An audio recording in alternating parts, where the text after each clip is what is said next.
Thank you, everyone. It's good to have you here.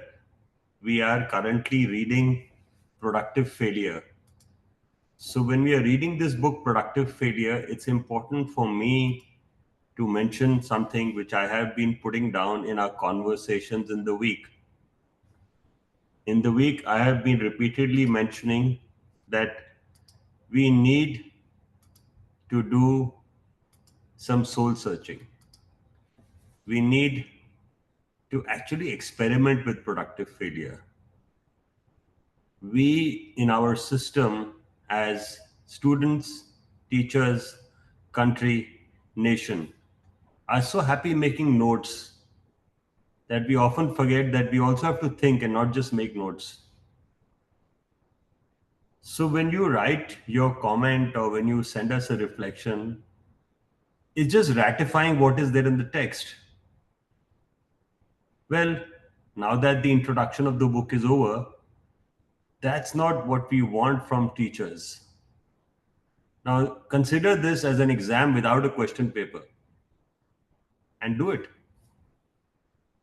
What you are mentioning as your experience and what you are mentioning as the problem and its solution, it's not working. We have to look at the way a paper is presented, a doctoral thesis is made, a research is brought to life. If you are from Sunbeam, I've done a lot of effort this week in trying to explain how you should structure your post. The assignment can't come like this. If you can do an assignment in 2 months, I think that'll be a success. It's not that easy.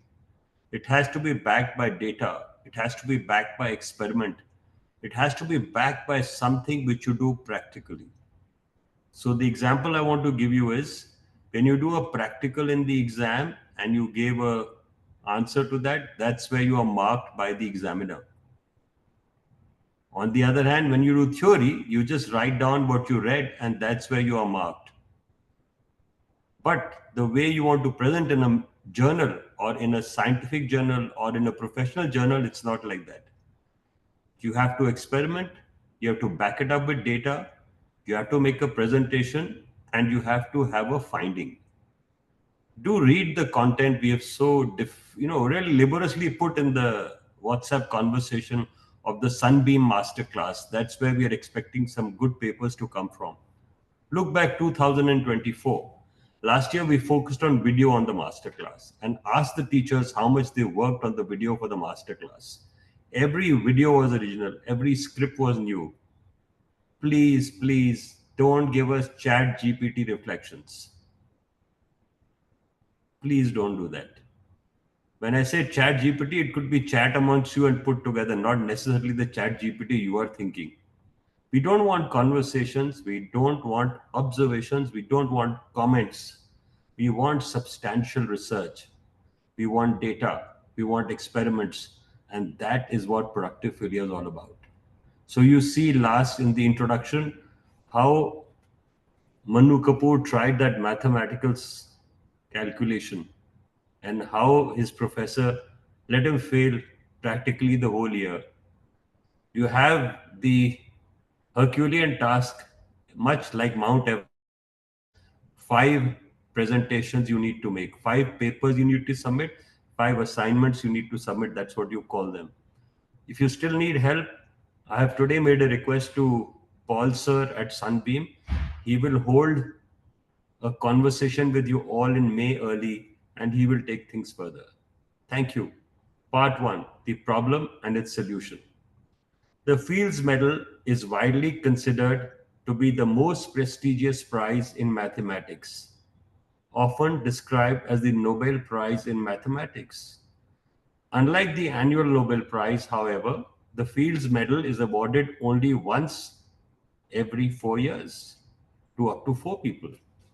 Since its inception in 1936, only 64 people have received the prize, making the winners of the Field Medal a rare group of brilliant minds. Now you know why I brought up your submissions, which we expect from you. Read this paragraph, think about it. I know we are raising the bar and I know you can do it. I have also shared my experience of first time I went through the exercise. And my mentor, Carl Closet, I've shared a paper which he helped me do. Please read it in your conversation with me in WhatsApp. It does not take a brilliant mathematician to deduce that the chances that you actually know a Fields Medal winner are therefore exceedingly low.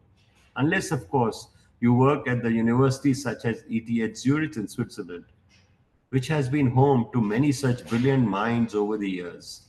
One of them being my fellow colleague and friend, Alessio Figali. He won the Fields Medal in 2018. Over lunch one day, Alessio and I were talking about failure and the role it plays in mathematics. I remember Alessio dropping a bombshell. As a mathematician, I've come to realize that about 95% of my attempts are destined for failure. So, what you're trying to write as an assignment, what you feel as an assignment, that's what's happening to us. 95%? Now, that is a high failure rate, making failure more of a core feature of mathematical practice than a bug. He went on to add, this might sound disheartening, but failure is actually a vital part of the process. You see, every attempt, every struggle, every moment of puzzlement is necessary step towards understanding. When I confront a problem, I try and often it doesn't work. So I will try something else. It's a cycle of trying, failing, and persisting. Failure was a necessary step towards understanding. I'm sure we will come to a better understanding.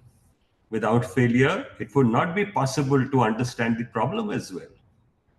According to Eliseo, failure was instrumental in solving a key problem of understanding. Of course, I did not need much convincing, but I wanted to hear his reasoning for why failure was so critical. He continued, what many don't realize is that these failures are never in vain.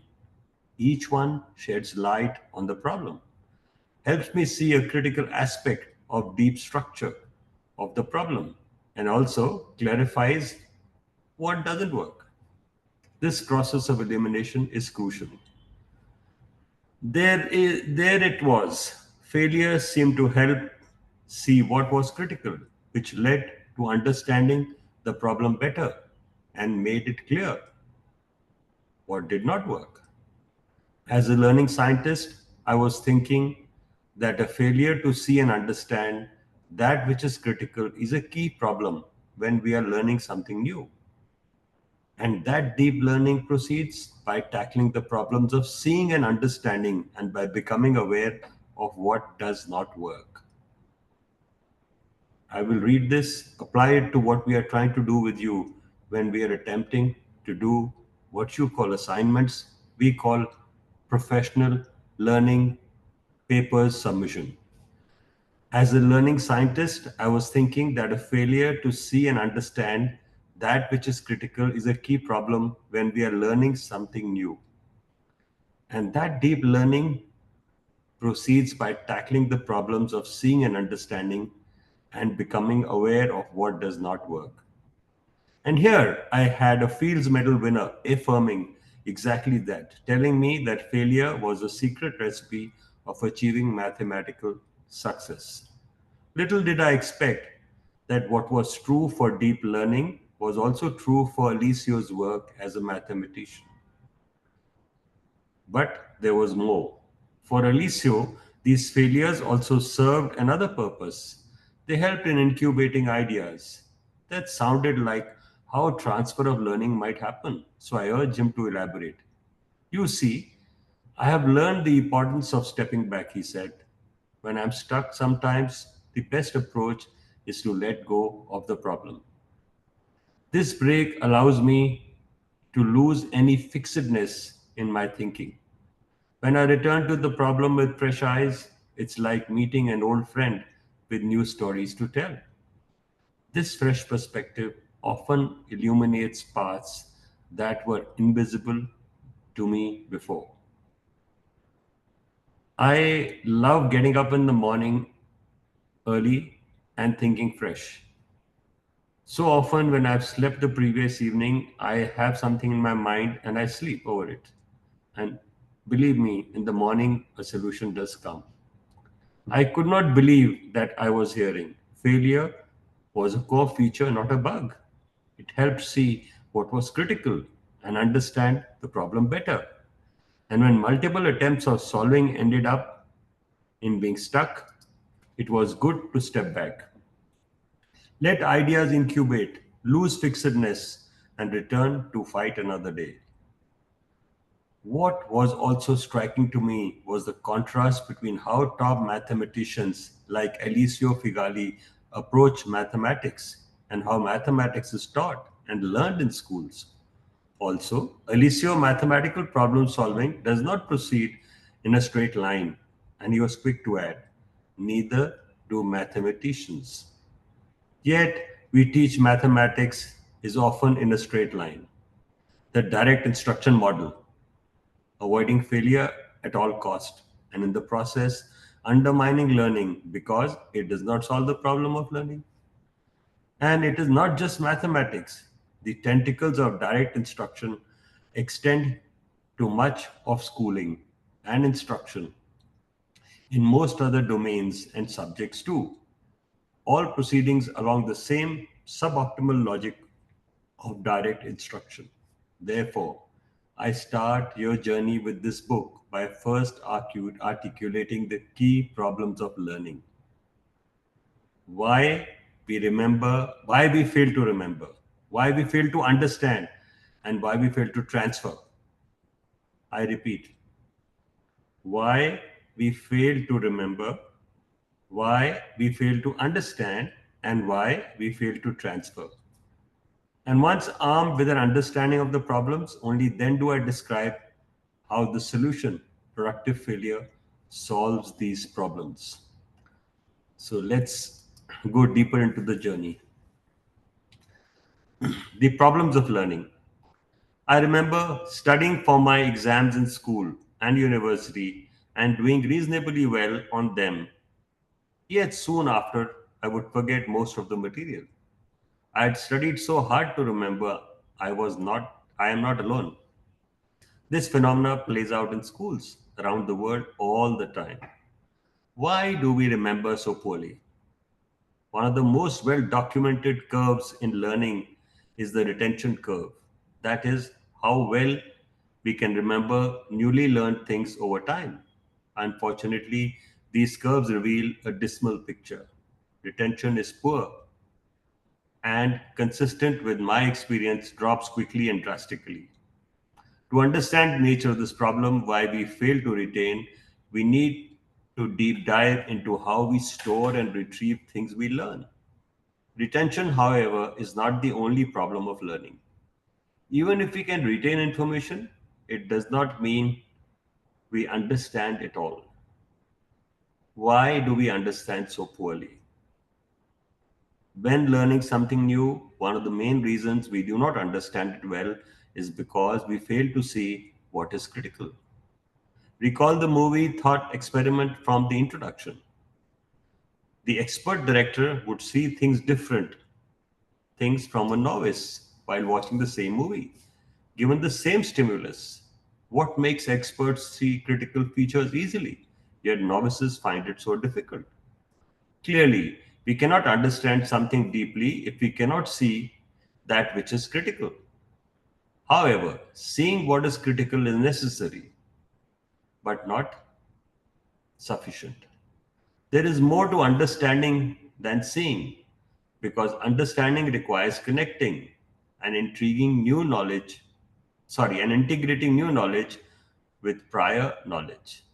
There is more to understanding than seeing because understanding requires connecting and integrating new knowledge with prior knowledge. Now, that is an interesting one. So, this is what understanding is all about, connecting and integrating new knowledge with prior knowledge. And finally, if we cannot understand a concept deeply, then we cannot transfer it to novel contexts. Learning is effective when it allows us to do things in a new context, with new tasks, to adapt and apply our lessons to changing needs. This is called transfer. But why do we transfer so poorly?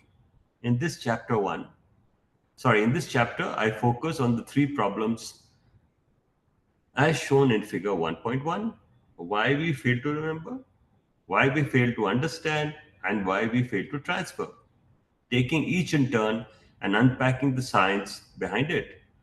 Although I discuss them in turn, they are interconnected, each feeding off one another. Only when we can understand the problems of learning can we start to think of the possible solutions for learning. Defining and understanding the problem is often the hardest part, which is why I have chosen to start with it. My hope is that by taking you through these deep dives into each problem, you yourself will be able to remember, understand, and transfer why we fail to remember, understand, and transfer. So you have problems of learning. There are three parts to it. It could be due to transfer, it could be due to remembering, it could be due to understanding. So, how failing to remember happens? There are some things that so deeply ingrained that we can never forget them. Think of your immediate family members, their names, their faces, what do they do, and so on. Think of the basic arithmetic you learn in school, or riding a bicycle, or how to swim. Think of key dates such as birthdays or anniversaries of people closest to you. Think of a password you use all the time. Think of the phone numbers you can still remember. If you're old enough, we have lived in the pre smartphone era, that is. Think of your go to movie that you watch all the time. The list goes on. These are all examples of memories that are stored well and effortlessly remembered at any point in time. We say they have not only high storage strength but also high retrieval strength. When a piece of information has both high storage strength and high retrieval strength, it means that the information is deeply ingrained in memory and can be easily recalled in the present moment. Then there are some things that you know you learned a while ago in school or outside, but you cannot remember them well. Think of those mathematical formulas and proofs that you had to learn repeatedly throughout schooling. Think of the foreign language course you did for a year or two. Think of the dance course you looked for a bit. Think of the books you read, and so on. These are all examples of memories that were stored well because you learned them over a sufficiently long period of time, but cannot easily be remembered right now. You will need to restudy or relearn them, and then perhaps you might be able to remember them better. At the time you learned them, however, they could be characterized as high storage and retrieval strengths. But as it stands now, these memories remain stored but not easily retrievable. When information has high storage strength but low retrieval strength, it means the information is deeply embedded in long term memory but is not easily retrievable at the present moment, often due to lack of regular or recent exposure. Now, if you think of what you had for breakfast today, or the news headlines that caught your attention, or that pesky password change you had to make, your hotel room number during your vacation, the plot of the movie you watched recently, a recent event you attended, and so on. These are examples of memories that may not be stored deeply, but in the short term, they can be remembered easily. Give them time, however, they are likely to fade away and become hard to recall. Happens with your passwords every day. That is the reason my cramming strategy helped me pass my tests and exams at the time. But in the longer term, I would be hard pressed to remember the differential equations I learned in my engineering bachelor's. When information has low storage strength but high retrieval strength, It means that the information is not deeply ingrained in long term memory but is easily retrievable at the moment, often due to recent exposure or relevance. So, this is how you prepare for your exams. Finally, there are memories that are neither stored well nor recalled well. Think of the many introductions at a party or networking event. Easy in, easy out, as they say. Or random trivia facts that seem interesting in the moment but cannot be remembered. Soon after, casual chats, interesting jokes, or memes that we come across all get noticed in the moment only to be forgotten the next. That's how your social media feed goes. There is low storage and low recall. When information has both low storage strength and low retrieval strength, it typically relates to fleeting or superficial encounters with that information. Sorry. So, this is where we have reached today in this digital era where we are often finding this challenge. This dual index model of our memory, storage strength and retrieval strength, was proposed by Robert Jock and Elizabeth Jock in 1992. It'll be York if they say in their language. They called their model the new theory of disuse. What do storage strength and retrieval strength mean for learning? Four implications follow. The first three are intuitive. The fourth, perhaps, is a little counterintuitive. So let's see what happens now. When your storage is low, names of people in a party, your retrieval is low. When your storage is low but your retrieval is high, it's like today's news, hotel number, while on a vacation. When your storage is high, maths learned in school, foreign language, but retrieval is low. And when your storage is high and retrieval is high, parents' names, key birthdays, favorite password. Very interesting. Just look at this way they have graphically illustrated how you remember. So when you go to write your assignment, these are the kind of things you're going to produce. So if you look at this book itself is a guide on how to create an assignment paper. Please don't give us what this book is giving you. Give us what you can add to this. Let us say you decide to do an experiment on storage and retrieval in your class over a period of a month. What you taught on day one, what you taught on day 30, and then see how deep the retrieval or storage capacity is. Well, that will be the analysis we are looking for. That's the assignment we want. Storage and retrieval strengths. This could be a very interesting assignment. When we process new information, for example, when we learn a new math or science concept or language, we increase storage and retrieval strength.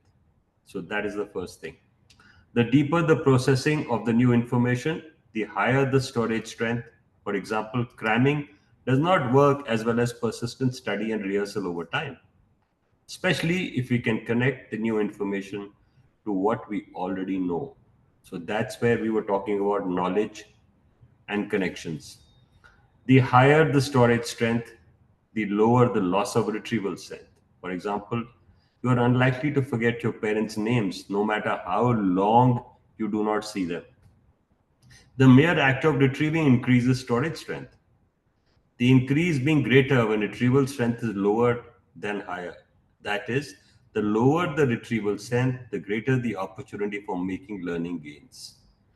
That is increasing storage strength.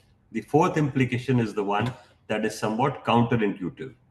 After all, should retrieving something we already know well make it even stronger? One way to think about it is when retrieval strength is high, it means you can already easily access information that is stored. Yes, typically in your password. One more time increases storage strength, but this increase is not as great as when you are trying to retrieve something for which retrieval strength is low. Say, what is the capital of Greenland? Anyone wants to have a try at this? In the context of learning new things, this last point becomes crucial. For by definition, retrieval strength is low when we are learning something new. Many times, There is not much to retrieve in the first place because all of it is so new. Even if you did not know the capital of Greenland, just merely thinking about it or attempting it is useful, because if you were to Google the correct answer now, you will remember it better. As we see in this book, even when retrieval results in failure, it is still beneficial for learning the new information. But there's even more counterintuitive implications. Having learned something new, it pays off to forget it a little. Why? When we learn something new, the first implication says both storage and retrieval strengths increase. If we process it deeply, the second implication says both storage and retrieval strengths will be high. At this point, we start to plateau. That is why, after studying something for a while, we get to a point where the marginal gains start to drop. You reach a plateau. To escape the plateau, we need to back off. Paradoxical, but true. We have to let the retrieval strength drop off a little. We can do this by focusing on learning and doing things for a period of time. Could be hours or days or weeks, depending upon what you are learning. By this time, if the retrieval strength has dropped off and you try to recall that information, chances are you will find a little challenging to do so, even fail to recall. But when you are then given the information again or have the opportunity to study the same things, the boost to your storage strength will be much greater than when you backed off. My close friend and colleague, Idorol, likens this to how paths form when we walk on grass. Walk on a trail 100 times in 1 week, and a month later the weed returns. The path is forgotten. But walk on the same trail 100 times over 100 days, once a day, and the trail will be solid and deep. So, this is an interesting experiment. You could do an experiment like this and submit it to us. This is perhaps the disuse part of the new theory of disuse. After learning something new, we must allow for some disuse.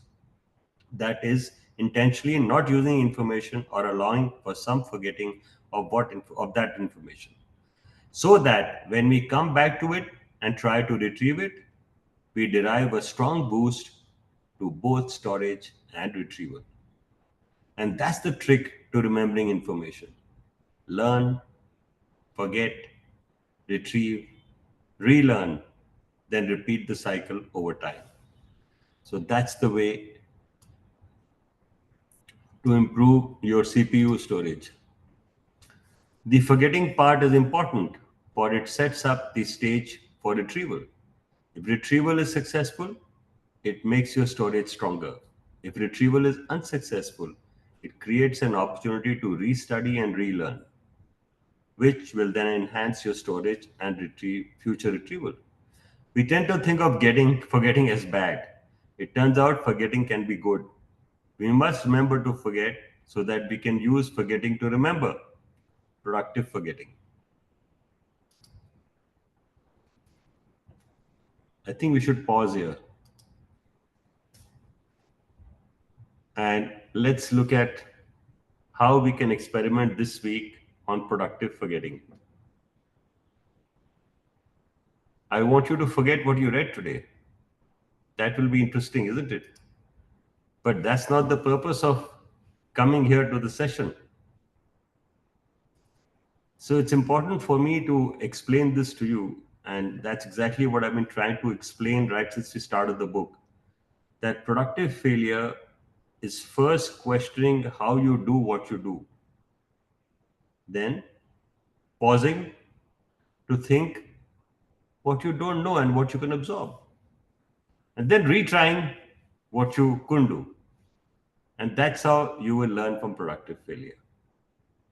A whole idea of our foundation is learning forward, not about pushing what you learn forward, but about learning forward. So do spend time when you do your research. I want to show you one or two things today, and that's why I paused here. I want to explain to you, we have a Good Schools of India weekly. The weekly comes out on Wednesday. You can easily subscribe to it. Go to gsi.in. You see the address there. And what we have done today will come to your inbox. So you can retrieve it. You can replay it. You can replay today's session on video. There will be content below it that will help you practice and even pick up something which you have missed today. So do sign up for the weekly. That's important. Then I want to share with you the blog. It's called happyteacher.in. So once a session finishes, it's like yesterday, Friday's session, the video and notes come here.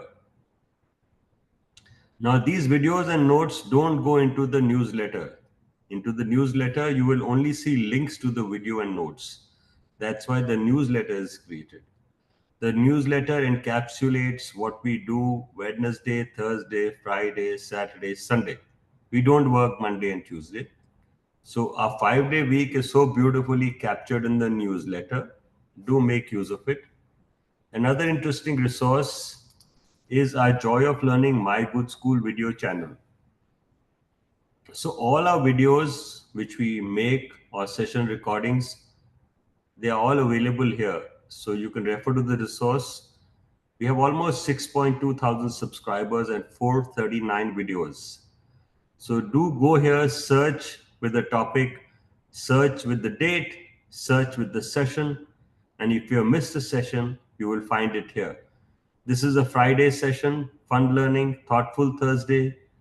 There was news in the middle which we announced. This is about a yearly union. Some of us have been going to the Global Educators Fest every year. This happens in early August. And I look forward to meeting some of you there. I attend this event every year and I've attended since 2016. So it's always good to go there. And that's exactly where the idea of Good School Alliance took shape when I was talking to school leaders there. Then what we do on Sunday, it's called My Good School. It's also available here. So Sunday session, Thursday session, Friday session, and Saturday session. The videos are all on the YouTube channel. Okay, I'm going to come back into the room and not share any screen now. I'm more than happy to talk to you. I'm more than happy to answer questions. I am more than happy to help you on how you can do your research, your presentations. And I want to spend the next 5-7 minutes in clearing that. If you wish to speak and ask a question, we'll be more than happy to give you the mic. I have with me my participants on the panel. They are also there to answer. I have Kunal, I have Manisha, I have Minakshi, and I have Gurdeep. We will do our best to answer your questions. If you have, please ask your questions. We'll be more than happy. Anyone wish to talk? Any help you need towards your assignment? There's an announcement for the Sunbeam Masterclass. Paul sir would like you people to keep track of your attendance. So from our side, the simple method is we do a poll. And I loved it yesterday when I said mark your attendance on 26th, someone marked it on 25th. I love that absolutely. That's the energy we need. Well, please mark your attendance on 26th. The poll is there in your WhatsApp channel. If you're not there in the WhatsApp group of Sunbeam School, do remember.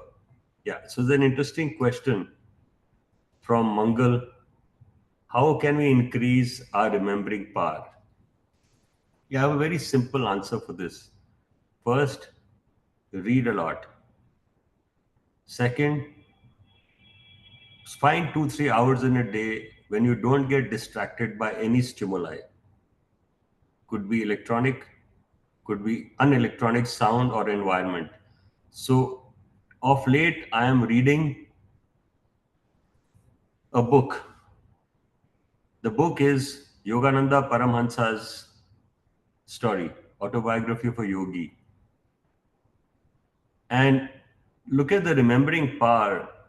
If you talk of a little, I don't want to go deep into philosophy in Karam, yoga, or whatever, but it's important how, when you sit down and concentrate, you learn to absorb more. And third, repeat. Repeat things. Keep trying. A simple thing, if like remembering is like a muscle in the head. So it's like you need to do push-ups.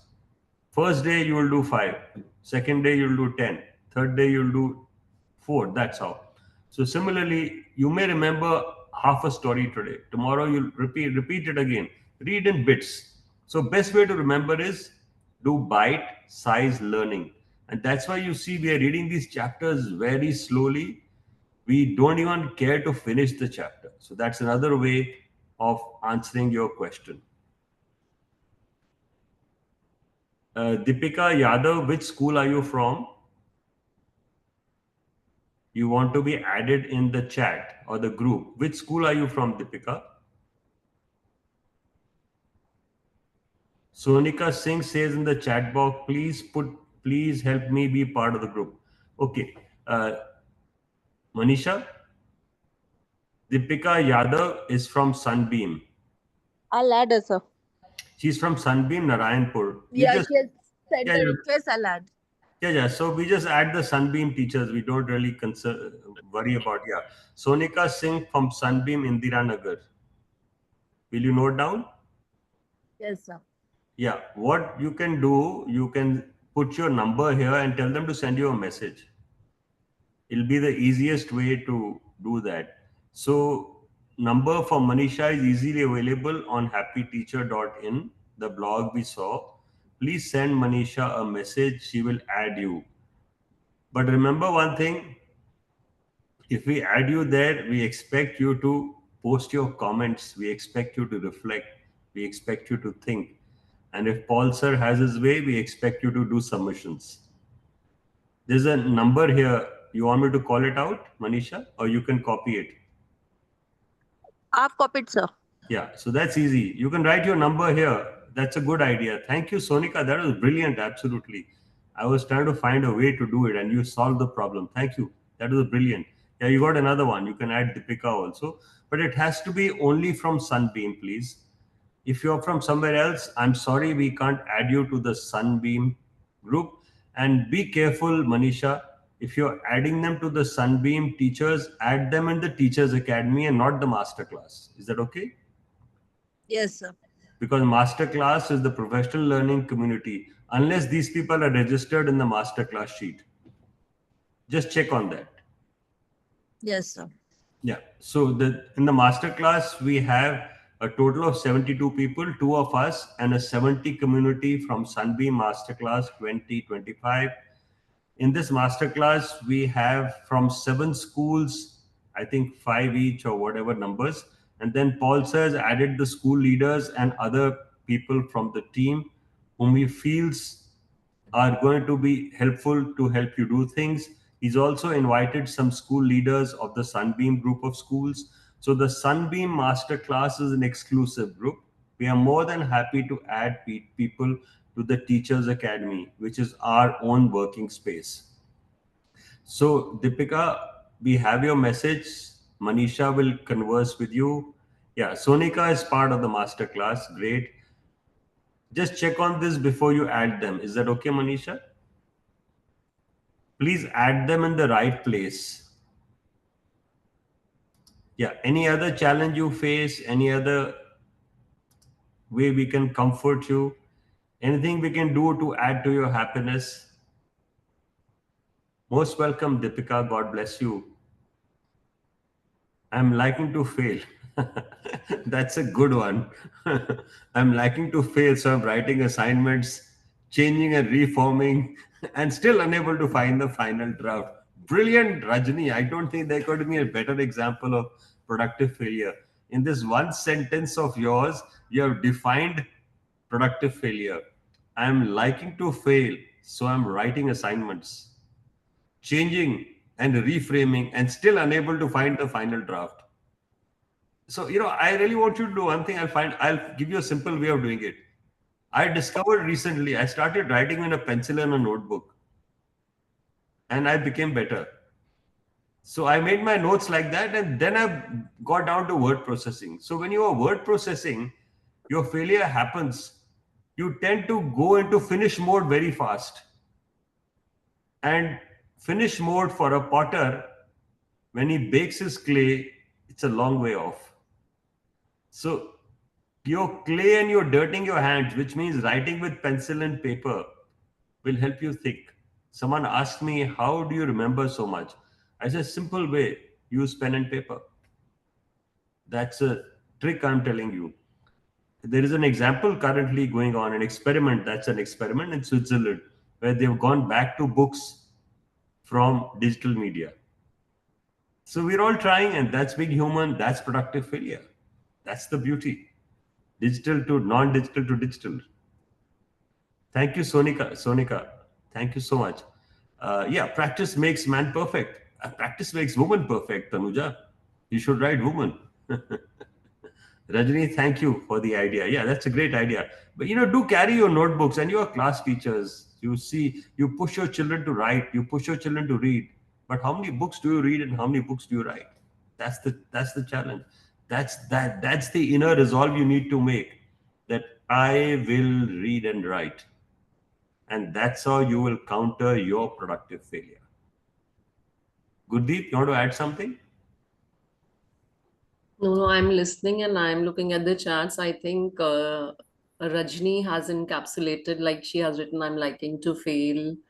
This comment, she has Copy it for your encapsulated the whole book, the whole idea of this book, Productive Failure. This is absolutely. I all mean, about productive failure. in fact, Rajni should actually put the comment down. And why don't you show them some comments of the last session if you would like to? Yeah, Gurdeep, just Yeah. read a few comments from the last session. I think it's on fairness. They write so much, we must read them. There is also a post which came from a group, which I thought was a great effort, absolutely. And let's share that. Just go to happyteacher.in. There is a post, Manisha, I think day before it came, if I remember correctly. Yeah, there's a post day before from 4 teachers of Sunbeam Varuna. I'm checking, sir. Yeah. Share screen. I'm just taking a screenshot so you'll get a clip. So is it visible? The screen is visible. No, ma'am, your screen is not. Yes, visible now. It's visible. So this one, sir. No, no. No, ma'am. No, It's a no. post by teachers at Scroll, happyteachers.in. just scroll down, Gurdeep. Just scroll down. Scroll down. Older post. Yeah, scroll down. You come here. Yeah, read the blog archive. It says productive failure, a student's perspective. Read Ma'am, third one from the top. from top, Gurdeep. Yeah. So this is a post from Sunbeam. I just read the introduction. Okay. So, introduction. In the work of educational researcher Manu Kapur, the concept of productive failure challenges the belief that students should always aim to get the correct answer right away. Instead, Kapoor suggests that failing in the early stages of a task, when it is meaningful and structured, can actually lead to stronger understanding and deeper learning. This approach encourages us to view mistakes not as setbacks, but as powerful learning tools. Yeah. So, Brent, so these people have explained the theory of how Dr. Manu Kapoor handles failure, and they've done a great job. So, what this works, these are brilliant notes if you were to explain what you have taken away from a session. But we are looking forward to something. You have written an experience with productive failure. Now, I am referring to that itself. What I'm saying is that go back to your drawing board, plan an experiment, plan a practical experiment, try it over a period of time, struggle with it, come back with data, come back with analytics, and you will find what productive failure is. So don't be in a hurry to present your productive failure. Take your time. That's why last year we asked for 11 assignments. This year we asked for 5. We reduced the numbers. We have a whole year ahead. Don't be in a hurry. We just started in the month of April. You have 12 months ahead. You have all the time. In the holidays, you can think deeply. You can converse with each other. You are in the best time in the world where you have devices where you can collaborate, where you have AI to help you think. But please only use AI to help you think, not AI to write your assignments. You may think we can't find out, it's very easy.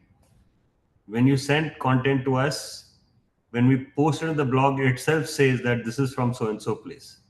It's as easy as that. So I'm not saying that you're plagiarizing. Yes, that's how we all learn. Use references. If you see, Gurdeep, just go to the first post on the blog, right on top. Yeah, click here on Teachers Academy. Yeah, click here. Now go scroll below this. Scroll down. Go to the footnote. Look what it says. AI generated content may be inaccurate or misleading. Always check for accuracy. Please rate the accuracy of this summary. See how beautifully I've acknowledged. Do you have the courage to tell us where you copied your notes from, which chat GPT you use, which llama you use? Please mention them. If they are your gurus, you have to honor them and mention them in your content if you use them. I'm not saying don't use them. I'm saying if you are taking help, tell us what they have given you and tell us what you have given. That should be visible as a part of your productive failure. There's a very interesting post here on exploring impressionism. Could you go to some comments below the last week's post? There were some comments below the last week's post. So, productive failure only?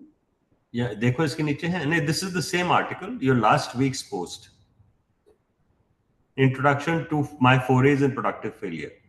Yeah, go below. Yeah, this one. This is last week. Yeah, that's April. Okay. Is there any comment below? The other comments. Let's read these comments. We'll just hang on. Is Shalu here? Shalu? If you're there, I'd be happy to see a chat hi and a thumbs up. Shalu, your comment was featured in the newsletter. Jai Hind, Shalu.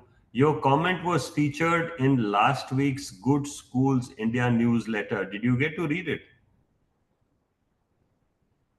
So that's why I suggest that please go to gsi.in. We have actually featured this very comment. You have not subscribed to the newsletter, please do and read it. Your comment is featured in the newsletter. It's covered there. Shivangi, thank you for writing. Go below, please. There's another. Just read out the names of people who have commented. People can read the comments themselves. Please read out the names. I want the names to be. Shivangi Gupta, Anushri Agarwal, Divya, Divya. thank you so much. And someone has commented below a post of another session, which is fair. Really doesn't matter. It can happen. But thank you for your comments. And today's session is available on YouTube because we were live streaming it. We will do some edits to it post this session so that you get a better perspective. Thank you. It's been an enjoyable Saturday masterclass. All the best. Appreciate your patience for these few extra minutes. But we always ask you to block an hour for us, and we try and do it less than that. जल्दी छुट्टी हो जाती है ना, बहुत अच्छा लगता है. So God bless you all. Enjoy yourself, and we will be back next Saturday as a part of a journey of productive failure. It's so wonderful. Thank you, Gurdeep. We love you for what you do. And Gurdeep, I'm now looking forward to your posts.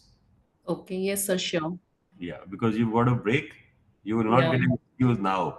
And I'm no, not asking you to do assignments, but I'm asking you to do posts. yes, sir, yes. And in I'll do that, that. yeah, and explain the difference between a post and an assignment. Okay. Post is simply a reflection of what happened. Mm-hmm. An assignment is when you use the reflection to create something new. Yes, sir.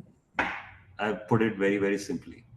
Yes, got Thank you. you, Manisha. Thank you, others who joined us and who help us voluntarily. I want to mention one small thing before you go. Of late, we've had some very, very interesting associations develop.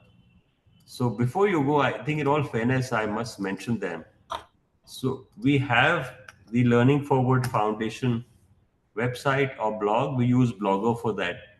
So we've had a real solid time last 1 month in building the structure of the foundation to become even stronger.